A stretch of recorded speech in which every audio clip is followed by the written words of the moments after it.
na yene womo mu a womo di aboa yen yapomodin ene emu ntutu nyina no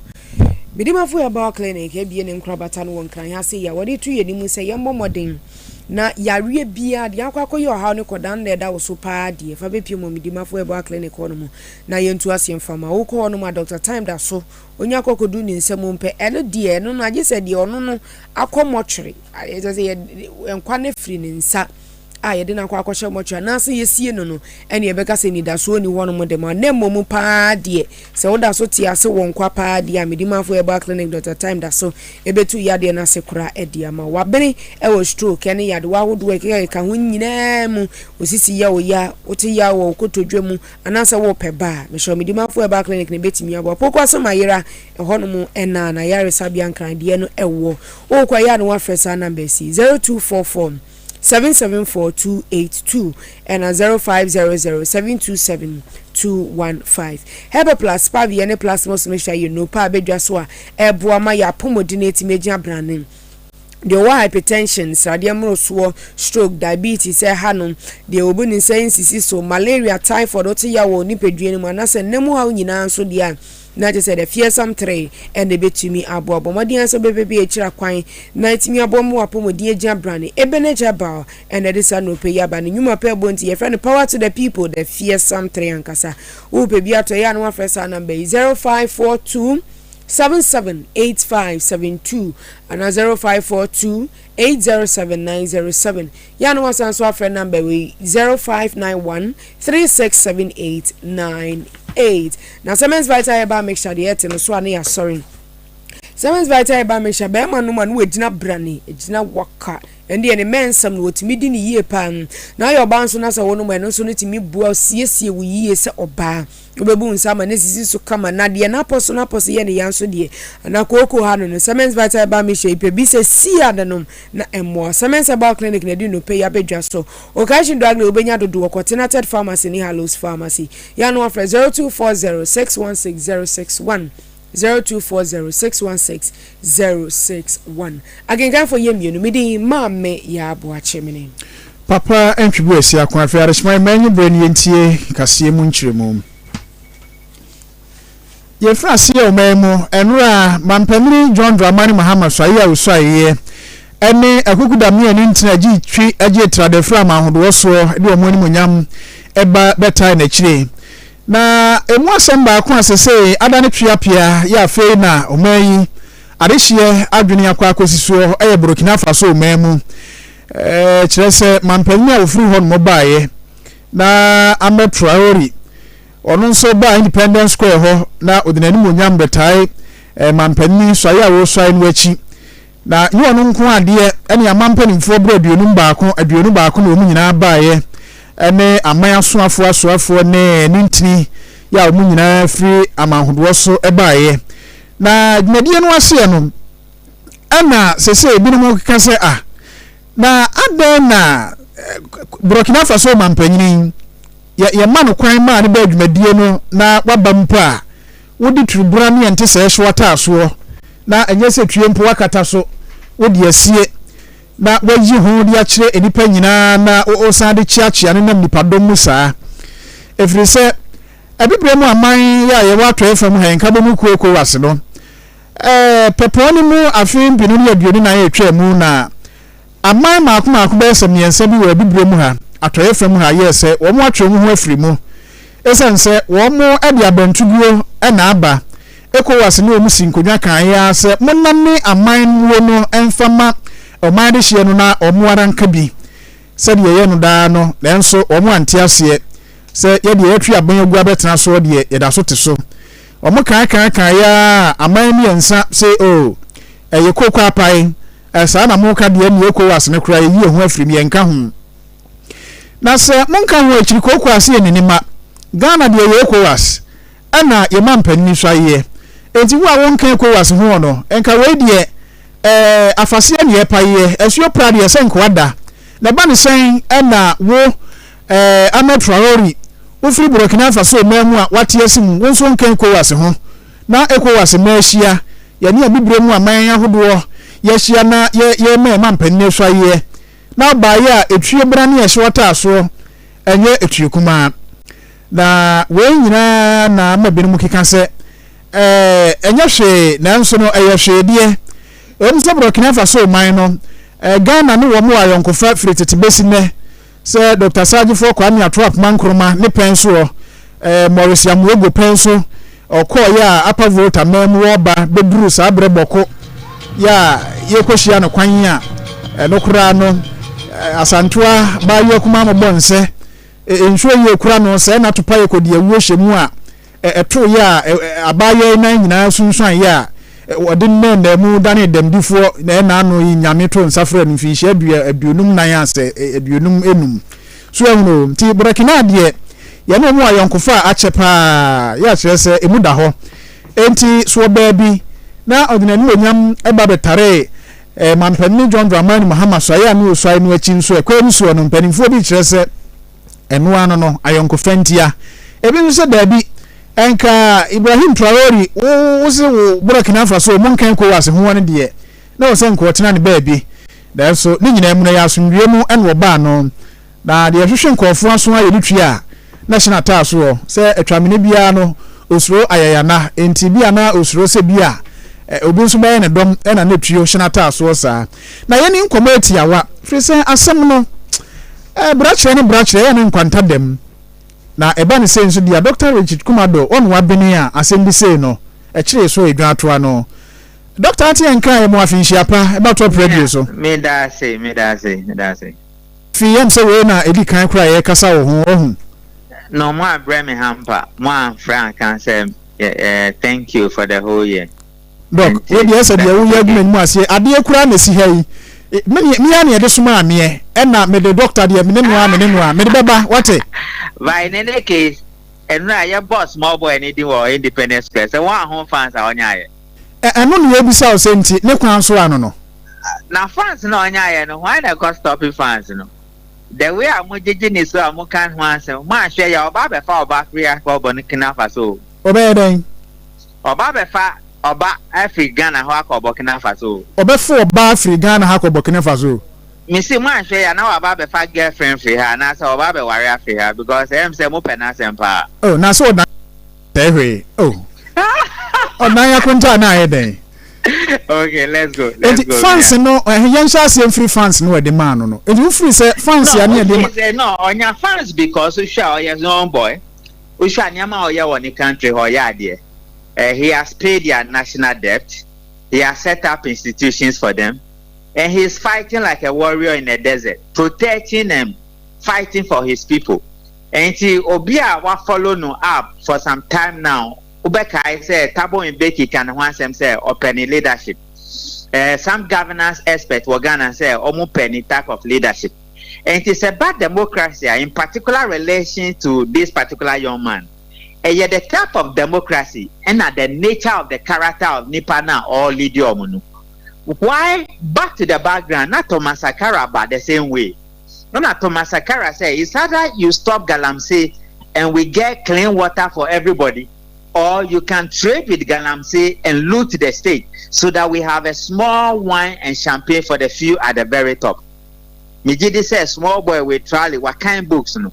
And what kind of footsteps of Thomas Sankara? And to Ushanyama all year, and in year, and senior brother Thomas Sankara, they are almost following the same route. To the extent, say, you were runabout, big one, or Ghana, your friend Thomas Sankara runabout. Any fans at Thomas Sankara or Ghana, any the relationship between Ghana and Burkina Faso, Nen Yamin say, and Ra, your bonny dino, or no, young fans more than everybody.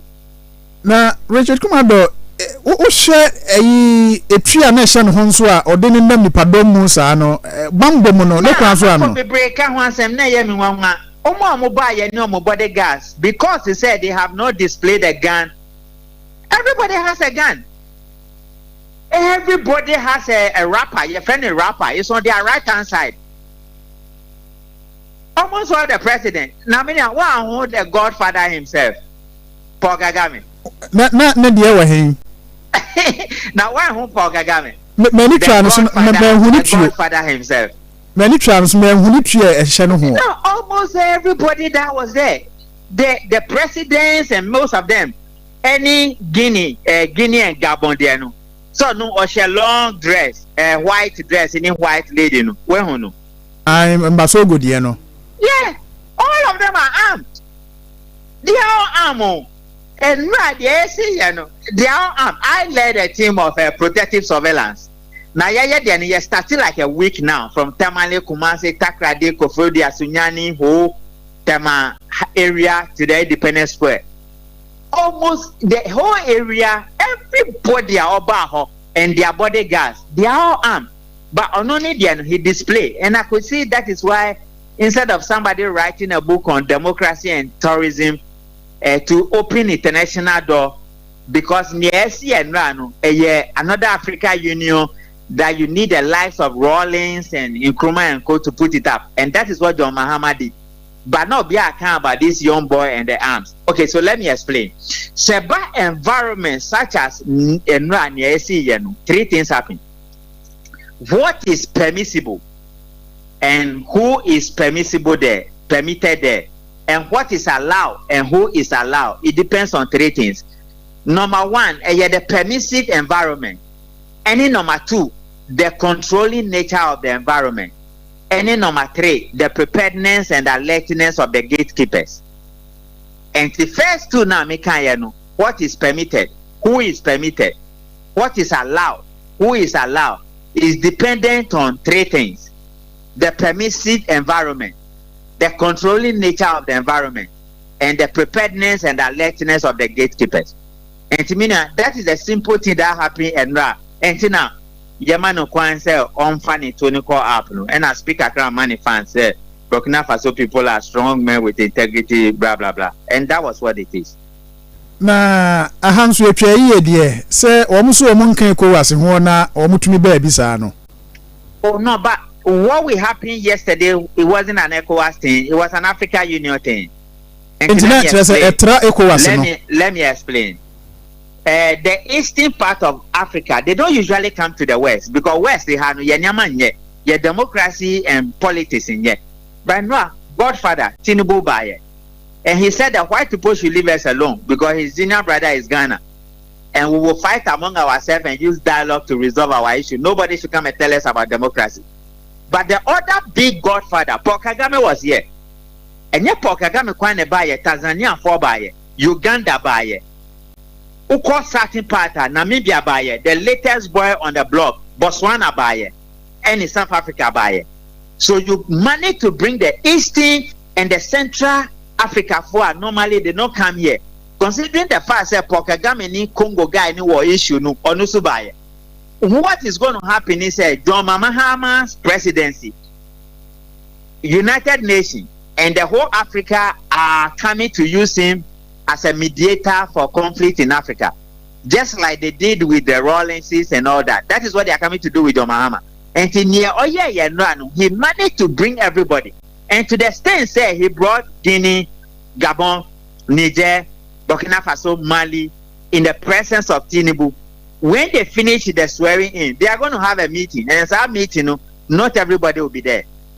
And it is the genesis of why they left ECOWAS, why they don't want to be part in their confederation on their own. Then again, what Amanfo Ahone said, Cote d'Ivoire mba. Cote d'Ivoire mba because Cote d'Ivoire guy no so is a constitution or ya coup d'etat. And to ya coup d'etat no, the former president of Ghana didn't call Gabon. And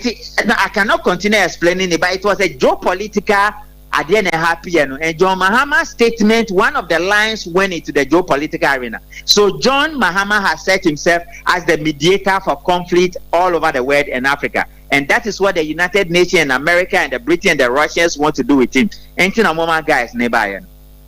Dr. Richard Kumado nyamin shapa dasi. Dr. Richard Kumado ni ene no akase onu de bambo ni amansantem kutahudie oya de pa na ene no adi sa enkomui. Yen trust ni enko ensemfu from Top Radio 103.1 so. Ghana Mampenyi John Dramani Mahama ejina ni tumi so amakrata wadi abambo ntini suwe. Trafo penyi a wo mampenyi atena ye Callistus Mahama ena nensashasi ni signature idie ye behu bi die asesenti man kan wasem kakra enti ne signature was here what the be call office of the vice president in chain Emma ebia so chief of staff so eso and some woman can woman yina say one woman ye adwuma say chief executives ewo metropolitan municipal ne district assemblies no enti mentioning kumani emu akese woman panyinifo woman dano no woman nyina enenenenene ya no yaji woman adwuma nyina e de afri woman nsam na woman gina Ghana mamran a local governance act 2016 at 936 no so and woman day etu sa na moyi afi woman sanso gina amendment act no 2017 die no act 940 so ena ni nyina mu woman gina sa tumi no woman die yi aban krach mpanyimfo a wono mo mensini nkumani akase ni nyina no e de free wono afi assembly members na woman yebo woman din nya woman yeto woman so aba no woman a as ye didi bia ne hye woman sa woman nyina so no e gina sa tumi kro ya so age woman adwuma nyina e de free woman ensam enti no we no foforo na yebebo din na mom na nsan na yebebo din na ye de sa nkrofo ni nyina san so akwakosi gina ya eso wo mo ba adwuma say chief executive say ma metropolitan municipal and district no coordinating directors senka DC ni ho MC ni ho no mo a wo mo ya no wo mo ye adwuma no ena ye coordinating directors for no wo mo de wo mo na kwa yes aban adwuma ye phobia ya fa wo mo a wo mo no e wo ho no ma administrative work ni nyina no amanfo di ni ha wo mo na wo ho enti wo mo no ena be ye adwuma e wo mensini ahodo ni nyina mu kosi se ye be bobbo aban krach mpanyimfo no fofrofo di ni dini na wo matimi aba be ye adwuma enti we no kratai no wo de bo mama ne se wadawro ma muntie na so pamu se enne ye de oye DC wo mpotam de oye MC anasa wo ahwan wo nyina no yaje wo dibre e de from so ya assembly member yanto no so aba ne ye boni dini so a wono so wonyi kita sa adwuma ne ebioma chief of staff nso ensa so mu a wo de ho krata abeto montene so oh saade we na ayi ekufo adodene na si from senke yento abanyi wo mo no assembly members ena yeto abayi wo mo a enka MMDCC wo mo branson ya ye kwoto mo so aba enti nkomo ye wo mo adwuma enti nkomo ya ban fofore be ye adwuma kopim se ye beto mo so aba nya saa eni se no se aban ba na se wo pawo se koye DC anase MC ya aban ne sesan ye wo se obobbo kete nyina efri baby awo na wokọ ebi nso kura na de o bai na ni ji wadwuma ho obeti a obetumi no wato aso nanso ufiri se aban asesenti no e wo se wokọ eno how to say dwa no che trokrata de bae NCA yeah se ho NCA ho se okọ nanso e bia na aban o trosi su people say aban sesaninti su ehunu nanso e bia na dwa mahama kura no na dwen nya ma so se e wo so yi ufiri ho e bia na ne dwa adwuma ho eto oba mo ato so so ti ase eya na intensi nanso ebetumi asi bibi ho ebetumi asi hwe aba ye tu ye ne emadodo etuma adwo mahama no kyerese bibi atumi si wo wiase ewiase ewe bibi atumi si dwo mahama na nwene ho da se obedi nkunimu a emotwe saa oti ase onim so obetumi adi nkunim de na nkunimu emotwe saa no eno kyerɛ wo se bibi atumi si wo wiase enti no ebi a wo wadwen ya wo sa aban bi na do bae domelovo han na de ne bae ono na ye NDC enso se wono antro krata so wo kọ enti akufo ado bae no wo se domelovo mama ne ntena ho mene ne be ye adwuma no de omo ye ni omo ye ni ahemfo na ye no wo be call by force leave bi o se wo nko ye se wo nko ko leave ya de call retirement nyina enso so ne ye adwuma so ehunu enti no ni nyina ye wo se David Ajeku mo se sen baje kan ye ohunu enti no saa na tie e wo se sesei no ebi mo ho no mo a se nya amanwosem a me de minyaye adwoma ama saa de we nko onye ho adwuma ne ntro MMDCs no so aba sa assembly member eto ne so aba MMDCs yankoto o mo so aba yeah, sure, let's see how it goes sesei wo mo e wodrobo ese o mo ogidie pa se John Mahama abai wasan ba die ne na enigye beba mamu ama kire se obi ansa ho be te se obi akoyi wo do nsa ko ano a doko de frem yo mama memu etoso mienu yi sankofa sankofa yi ayen sa kanu se de ne enigye beba pa drobofo na e kasa yi na omo kasa nyina omo de foster kwafo e de bo mpuni o mo se John Dramani Mahama bebio nyame adom ba wasan be omo hwe so be ma asetene mu aye yie na afe no na memuo no asetene mu aye bawe nyina no behwe ama emu aye fofofo ede ama yen na esukufo bi nso kire se adesre no mo ne beto Mampadini Mahama animu se onhwe na esukufo alawa no wentwam ai o mo nim ne ho abakwasem alawa de anhwe na o te alawa na ne bofro no o twen ne penya no okwa akotwam etu mo sre na se esukufo alawa no edwoma ama wa ba mentwam ebi nso so mo ani da kwan se obeba ba ye adwuma aboa ama dollar no se America no a watue no sidi no hwe na chiba bi a wo hu no mfuturo nko an wo hu no na afi tro ahodo bi wo ho a to no sosododo to bi wo ho a wutwetwa ho man nya mfiamfia obi kura ho no yifiri ho ne be yi a unyi mfiri ho to bi wo ho ebu adwadifuo kom dodo da nyina sa taxes no onyi emfamfiri ho eniema ye krade aba eso eto egugugu so doso sika ye twa ansa ne yayi ne nyina sosododo ebe nso se di omusuro pa eye akwan dodo no anye enti ebe ya wabai omosiesie akwan dodo no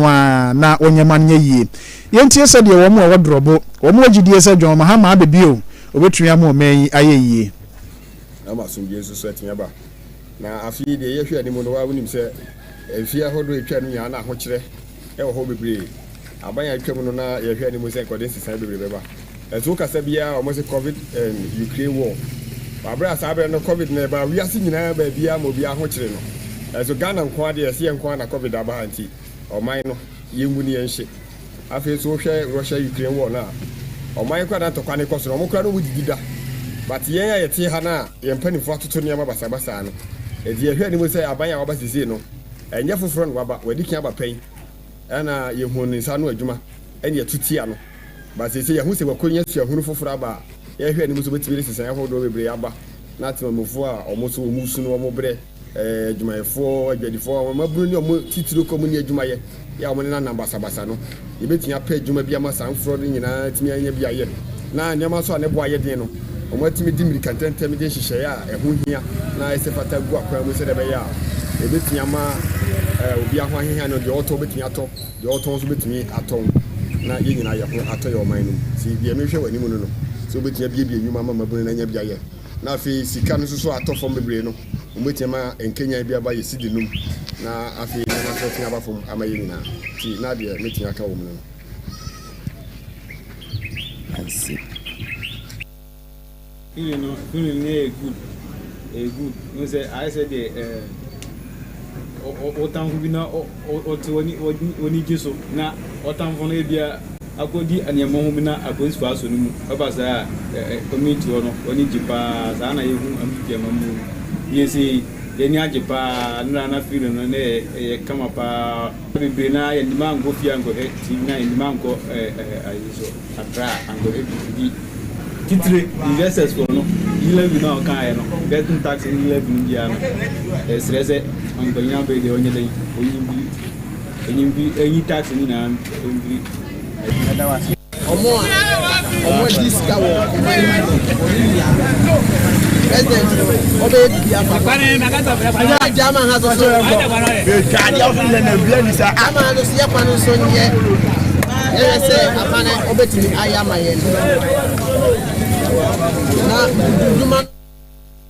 enti we eye wo mo wo ebunu mamu German potamu drobu titre ene wo kasa yi na asante mamu nso no anya soronko titre kumasi kropon ni mu wo mo ho no kire se wo de wo mo adwadifo niema no mo ton magazine niema ne yeton kejetia niema ne yeton edum niema ne yeton asafo niema ne yeton kumasi de owura mu a baabi adwadie nko a nti John Mahama abai wo nso ni da no kwan se asetena mu aye dene adwadie titire ayere pa enti wo mehwe no mabosuom emunya ma no motumi adidwa ma wo ho ahan wo nso die ni ye hwehwa ne se obehwe so am ye nkania ne niam akakra bia ye so obeye kwan so obeye ora na ba ye nti ni case ompe no ba bi na de ye ni to no zo ndimi anya hwe na ho biom obeye ye no kwa on hana hu bebrebe on hana hu obezo ye sei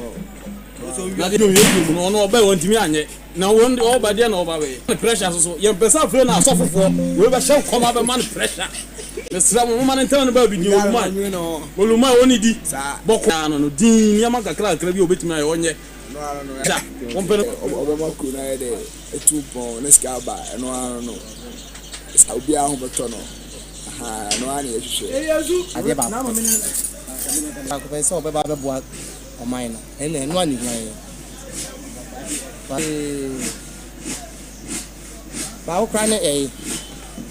so am interchange akem nti ebon pa say the president new president no aba no obeba beto asamaye na ye ho ato because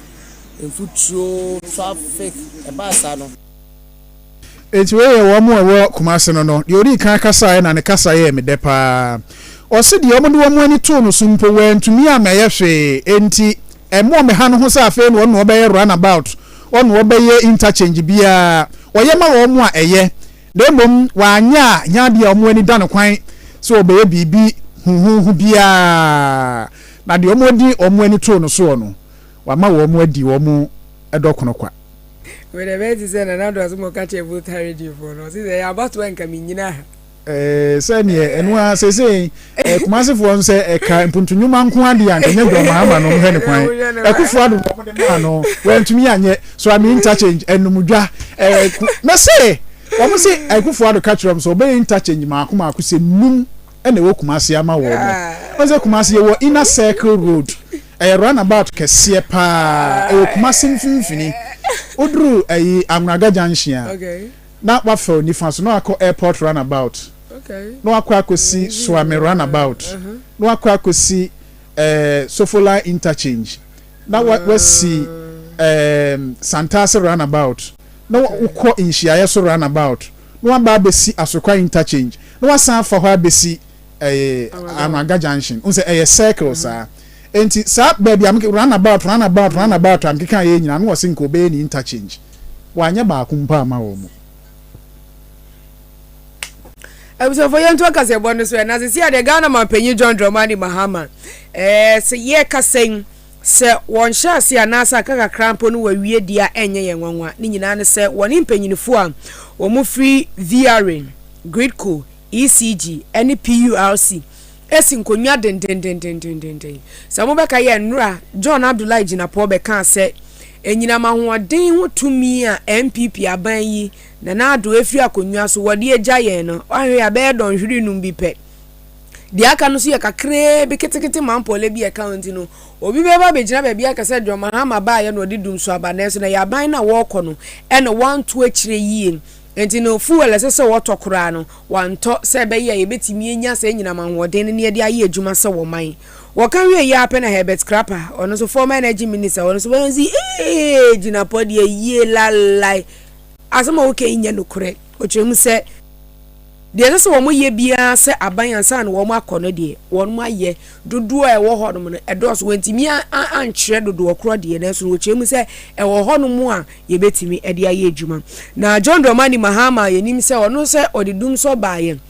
na odum no waso ne kaka no wasiesie ama afedi ebedu bebe no dum so ne nyina akoye ma yenya ma wonde de ye adwuma no oso won pese sa dum so ibesan so aba betu no biom titiri wa bra wo hye na memu ase ne sa yeso nti sa mpanyifo yi a wo mototo niama hwehwe niama se be ye nyina ma wonde ni begina so no ene woni wo mu esi nkonwa na sa nkonwa sie no ne yesi wo mu hwe ni mu se entutuye no niama nyina betimi akọ nkan pa se de be ya Ghana pa sa abre ye wo mi se ye dum so se ye dum siesie se ye dum ho anwan ne de enya de se sisi yetimi ekomo biom na John Jinapo ne se wodi tu dwa no yentibi.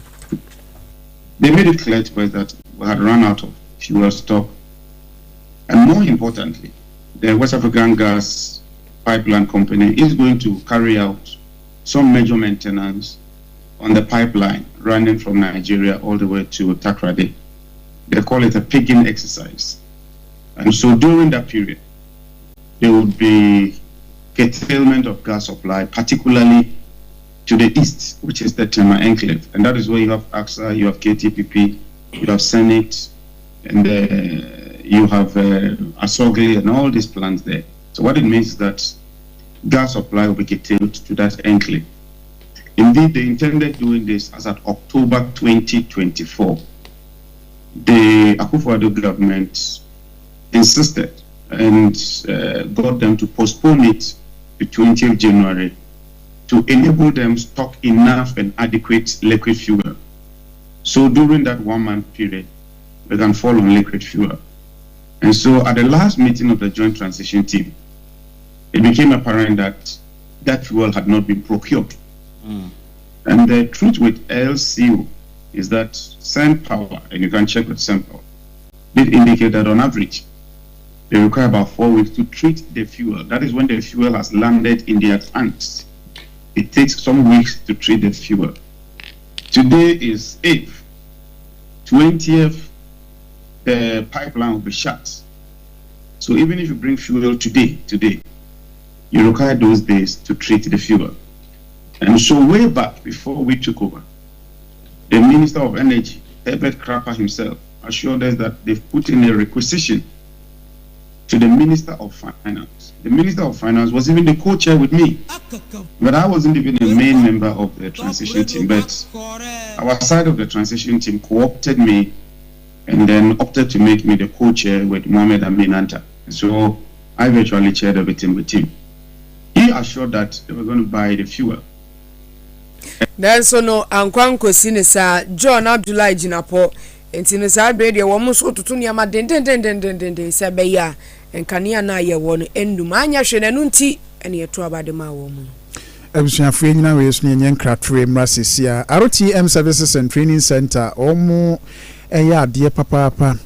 admakwedi na atwemi ensa pa atwere se de etwi excavator wheel loader nom ne forklift na odebosome ne na atwemi enu nso akyerew plumbing adwuma wompe wedi na apɛ dia ni kan so wie no awabini mu no pɛ otu kwan ko Hungary UK Canada ne Czech Republic ya ono omudi ho nkomo obɛyɛ osamboa no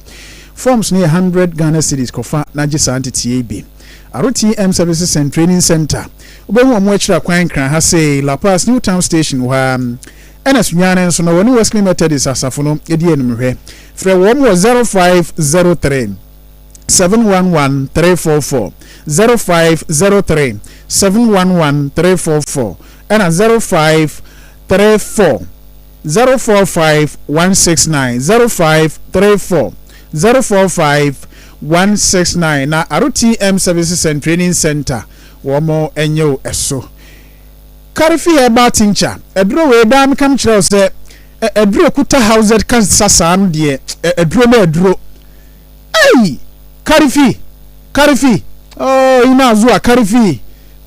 ya duran kasa just onum Karifi a wo bema onum Karifi a wonso oba ya rie bia hyehye ho no wo de wasua se we de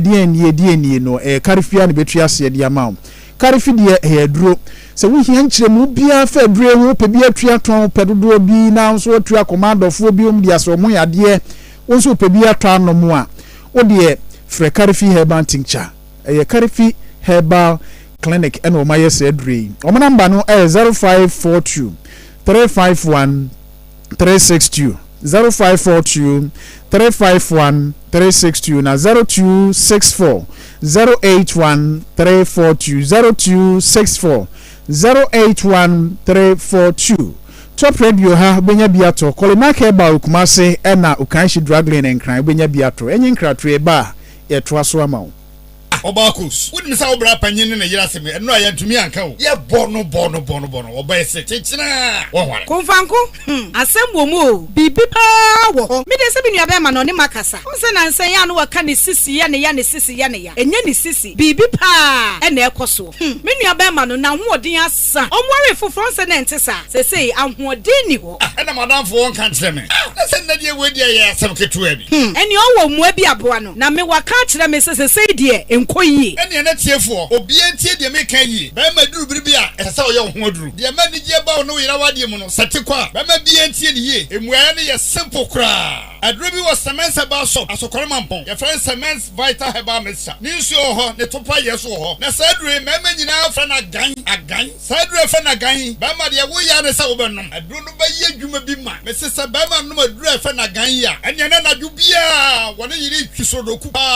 e wo dem mema aduro fra na gan no eni hammo wo de ya ne sa wo benom sa ba ma no ma gan na ba ma panyini ma no ho me so a odi agro ma oba bo ne nsema no ba ma wutie me sa gan wo ho a entra ho mo ani mu wiase minua no ma gan na di dwuma no ma gan na kejagum sa wo pa mema aduro fra na gan bi ato a ebi wo so kormampon cement herbal shop afa ko Fox FM a benya bi ato ene mia eto abibidro ni abrofo dodo no a sa wo pa dodo atu a kodani farmer Colinac Misty Epidank na ne dodo pa wo cement herbal clinic e wo so kormampon cement herbal clinic e wo so kormampon e kwa na e ko trek no se gare sa efie to so no a fresa number si 0240616061 ana 0205573555 mema dre friend again mema woni fie du nwotwe entumi numbi Ese wiase mu die ejumo ba ku ntimi mwa wo enti prabi bi sua ka ho fagidie eni akukuduro wo betimi aja mana brosumpo ko RTM training center na won for 3 weeks pe and show se ne ye twi excavator anasa ye operative forklift ye wia ye be some certificate di aka ho na sa wo pese after training nso wo to kwan kwa man bi so te sa Canada, Hungary, Romania, Czech Republic ekoye ejuma wo ho nso a ye wo ejuma wo ho de maw na wonim se wo mo de forklift eye adwuma e wo outside the country no eji from $18 to $35 per hour enye sika ketwa be sua forklift bi na wo so nya nimde ka nimde ho se si ade RTM training center ye koye nimpa nipa pie ba ye nchen e be ye forklift training ni pi e de etu kwan na ebi nso eye adwuma Ghana ha enti se ye forklift excavator wheel loader ana plumbing a wo betumi de etu kwan ana de be ye adwuma wo Ghana ha de a bra RTM training center enti se wo ye oba ana bema wo betimi abesua forklift ana se excavator no bi wo pentremu bi a fresa number si 0534045169 ana 0549640948 RTM discover your real talent RTM learn and grow ye wala pass new town station hwa ye ne asa savings and loans and wa brosan krom midimafo pokwase maira akra midimafo pokwase maira akra midimafo heba clinic aba akra ani wo wontie passengers egumi kai mu e ho na dodo na ekro ene sa akra ne potem yedemu ani yedemu ampa be se de edutwam Atlantic International University America memu abo Dr. Adujamfi babaso honorary degree as a professor in biology in herbal medicine it is said here ayaresa no aye more misi minim wife yekopa wo wani ye 1 cedi nyinse ne betom ansa ne yeties ka no misu mi connection na enhyeda nkoyie na esakakra ti say wa pagye mu ama hode ambam connection ne wo de we wo de ba de kro wa ba de kro ye ka stroke nso de wo fa no small chese agidi wo wu ani de asie no yare bia etatia e wo Dr. Tamda so andi so diabetes hepatitis B prostate hypertension malaria yare bia kumasi say wo agogo opposite government school no and Hanso obepim e wo pokuase mayira kwan no so fra doctor 0244774282 and 0500727215 midimba for herbal clinic wudima for ne hwa Yamwatina se top radio 103.1 sunye traso ako ensemfufro mani mse wiase we Ghana hasise ya we no Ghana kropo enkran ya yetimwin ani ewiase ahinkro ana kropo no enkropon emu asetena edene pa na eka wotena mu a wobɔ ka kwa akiri ewiase nyina no Ghana toso maako ahanu aduasa 230 abibimam yetoso num na Lagos kropon no na abibimam mu nyina emu asetena edene pa omo na di kan wa bibremu ha ewiase nyina omtoso wa ha aduanu mienu na tie womo a etoso mienu eye Cape Town miensa eye Addis Ababa enan eye Dar es Salaam ena enum no eye Accra sort yase na akropon a emu asetena emre ubetumi ahan dan ama ho atwo contembrantem kasika ne bonya denani ade anuane ne nyina wo fam wo no enkropon ye Alexandria Egypt ne wo afi Cairo nso ewo Egypt kro ho no a ɛna wohwɛ a Tripoli ɛwɔ Libya, Algiers, Algeria, Tunis, Tunisia, saa nkuropɔn wei deɛ mu asetena wɔ fam paa enti no ɛnkran deɛ ɛwɔ soro papaapa mu asetena yɛ bare paa na ɛnyɛ no nso nti ɛna yɛbɛbɔ bra na yɛbɛbɔ bra nyinaa na ano maame yɛ ɛto aba ɛne yɛto aba awie yɛn ɛnura ɛna yɛde bo abatoɔ na awie yɛn nyinaa ɛne nura ɛnyɛ saa na yɛbɛto aba yɛ ana yɛwɔ ekuo obiara sɛ mani di abatoɔ akyi mehwɛ na yɛ ana binom wɔ hɔ a ɔmo hyɛ da ɛkyerɛ sɛ aha ne yɛ deɛ yɛhwɛ na ekuo mu baako ɛyɛ Care for Free and Fair Elections Ghana sɛ mbɔ odin no wɔhunu deɛ ɔmo pɛ so ɔmo kyerɛ aha yɛ ana binom ayɛ ɔmo Care Ghana dwena mo dwene Ghana ho ntia na Care Ghana na papa yi mani gyene kasa ho paa ɔne kwankyerɛfo a ɔsan yɛ krachini na oda Care Ghana no ɔde ɔpani David Kumi Ado ɔpani Kumi Ado abɛka yɛn sɛfia ha maame ya nkɔmɔ yɛ die biribi wɔ hɔ a kyerɛ wadwene bisa no o na Kumi Ado deɛ ɔbɛtena ha no nsɛm a ɔde ba no nya asɛm ketewa ɛgya Kumi Ado yɛ mu afinhyia pa meda se afin kombeto ya pese se na yetinkwam ewa hoden nyame Israel be bone bia anto yɛn yɛde nyame ase enye yɛden da yɛbɛto aba no mudi akyira adumani mo de na bambo titire na mo hwɛ ana okay meda se first of all me pese mechia me nwa ba yɛ ne wankasa ɛne etifo ɛne ahwefo ɛwɔ social media so be person be chia yo ntichia ne o kan sa na won chia ye okay o ma ya finshia pa na ama ya ha na ama ya tena sia na wo me yadi kan emu bia chia ye be jo so okay say afinshia pa will be in a proper place any afin commentary ma me a o si afi o me afinshia pa jo so ade but I see bebre Care for Free and Fair Elections Ghana ku a you need about to ho enjuma. That's the only thing we do. It's everything elections. And since 2019 any share jumase 2020 elections near the need the with a lot of things after the elections there's a lot of proposals in terms of the electoral front and we've worked on this for quite some time now. Into 2024 elections near the second elections are sure but 2024 near observe elections nankasa 2020 ni dia na yaba foforo so just some of the things you feel say enkoye ana hachi ana nyema no na ye boa se ne be ye be draw mpanimfo adwen esi so na ya correct sa nyema no it came with a lot of challenges yankasa ye kan ho sem typical example one say na you started with the provision of voters register enti inkofo bebre ekoko register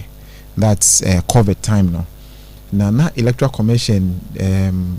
voters ID card are now all issue out to applicants no na the ID number no was being duplicated enti yeni hu yen e electoral commission agency say these are challenges yen ya experience with what is happening in the electoral commission and trying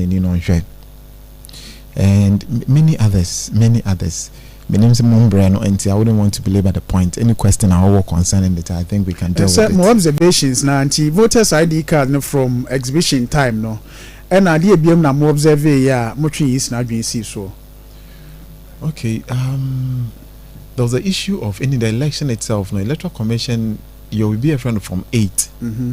I a friend a pink shirt. Okay. Now they are not a OCI 127 electoral commission. They call parliament. I pass it, one that has a portion, 2 separate portions. One portion recorded those that were verified biometrically. Okay. The other manually. Okay. But documents in electoral commission they call elections Nankasam was different from what was passed by parliament. And until we raised the issue, say that document was didn't have the separation of these two. It was just the Bia Sapuniho. In the electoral commission, raising attention on the all kind of say or the stamp and a bit differentiate that thing, and it wasn't done. It wasn't done. It was part of the reason why NDC for no call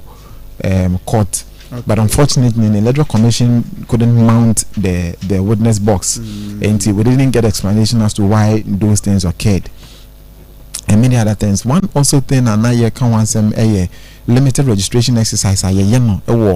Only district offices of the Electoral Commission. Limited registration exercise, and the rationale behind it in the ASA. Nkrofofo I feel already 18 and now na year register no mu new name and the first time voters were the people that actually no limited registration no a year for omo. Such persons don't know their voting centers, and then, you know, when you take the thing registration to district offices, no, you deny such persons an ability to know exactly baby voting centers. So we've raised a lot of things, including this particular thing. But the Electoral Commission, led by Jen Mensah, Bosman Asare, Tete, Srebo, Dr. Peter Pia, has a certain attitude, that Yentubia attitude, which is actually not helping. And to many of the things when you speak about them, Electoral Commission is not willing and ready to listen. One of the proposals I make here, the buyer say, one say, it seemed to me from experience that we've had on our electoral matters, and say the Myanmar SSA Electoral Commission, the constitutional mandate of the Electoral Commission has become a ponderous load on the Electoral Commission. Enti emma ontumi ye ni nyina so emma ontumi ye sa edwuma ni nyina enti no yempe another independent body ni some of the statutory duties no of the Electoral Commission ni emfa man no bibi to say political party regulation. Sure, political parties ni nyina one constitution say ansa na be admit obi as a political party I be registered from the Electoral Commission as I say or what presence in two-thirds of the district of this country. Sir. A lot of the political parties, I can tell you, about 4 or 5 of the political parties paid no more two-thirds presence. All parties bear now, or show more say two-thirds. NPP 1, NDC 1, PNC 2, CPP 3. And a PPP, all the rest don't have. And also PNC,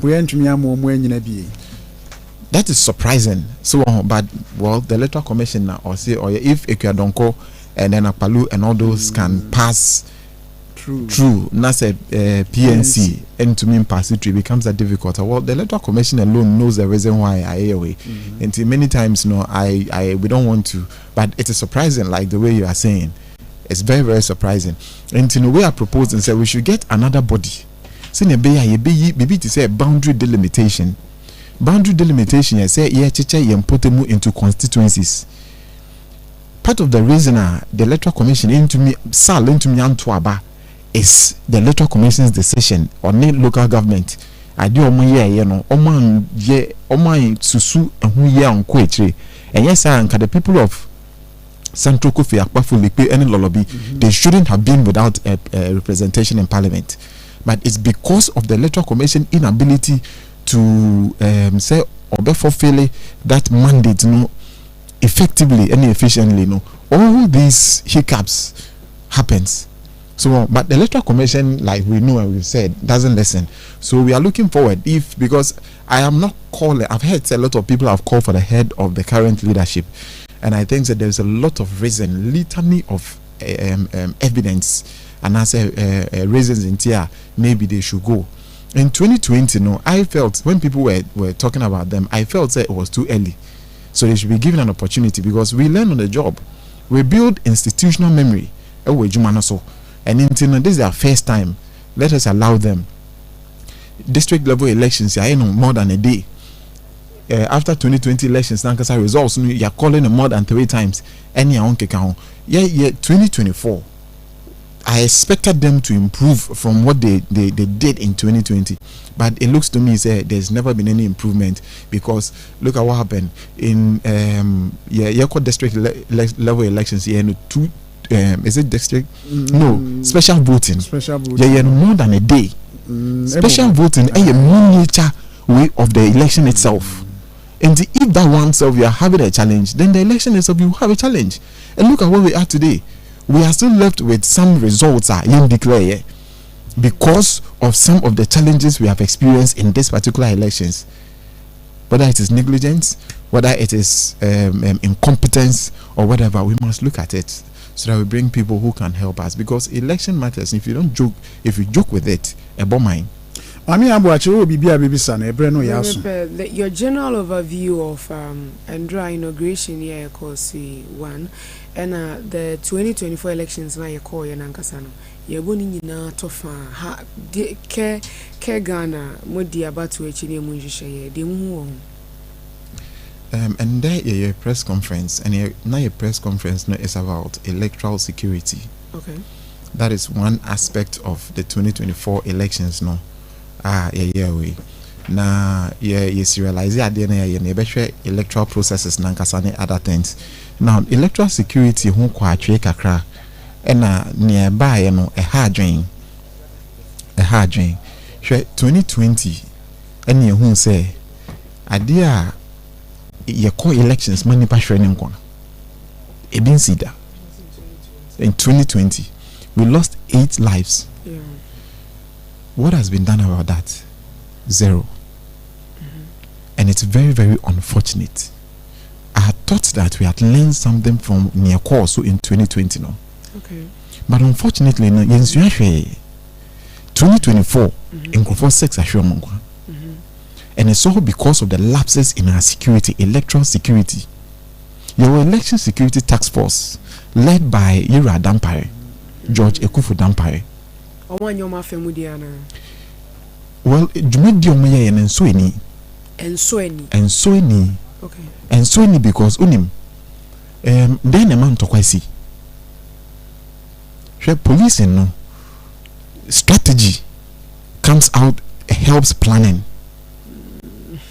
What I say, strategy helps planning, and before strategy there is intelligence. Okay, so Yanya is simple saying about the security matters that were your general election. We're on a scale of 1 to 10. Obama election security task force. Anyone more share about to need saying? Well, I'll have to give 4%. Wow, 4 over 10. Yes. Yankomo, I just say we didn't Papa Ebrana, so but when I share 4% there. I'm say Mr. Kumiando 4%. No, 4 over 10. That's so 40%. And 40%, 4 over 10. The M say for more. Yeah, we have even been charitable. Yes, because I'm sure we share our statement with your producer. We've itemized ninti aye kasa niamano. Ya my examples ya nyesa keke constructive criticism ya the recommendations and so aka ho. Okay.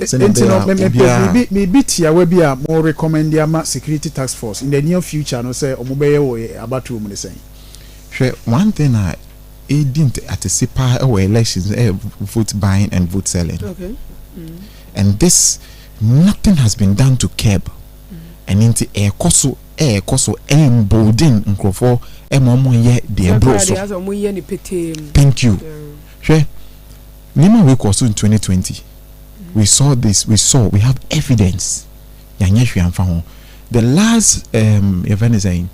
by elections that was Kumewu, right? Event is saying deputy minister okoye electoral officer sika. As we speak ene Dampare enye hwe emfa ho. So Dampare enye hwe emfa ho. Me cut Dampare because he is the head of the security in this country. And I know the chairperson or the chairman of National Election Security Task Force. No. And it's when you are leaving this vacuum, if you are allowing these things to go on, it emboldens others to also do the same. Oh, they are leading last night. In the clear view of the camera, national television, and now your election, my man for motorbikes, and your elections, my man for cars. If you are allowing this thing to happen, we are inviting criminals into our electoral bodies, into our governance system. Or maybe you better on mine and come know. Say a best thing you know. Say baby ebe kono. Mr. David Kumiado does every same no be samu aba na yabo awurem yi na watade e die se o share da hwe top radio studio ha na offer your colors na na rehye bae ana ne be ye adwuma onko bio zamoji mo ha me ba no yajo mumpele ma ntina ma me ase afa no ano no yafo adwuma wa ho fa de edi yafo adwuma munya konya ne te wo ma me ba nye bia na ate hu yi konya ne te wo na ate hu yafo adwuma ntia da se akire ebusia kase na wieye enyina nie ma me ya se awia no no it was a very much young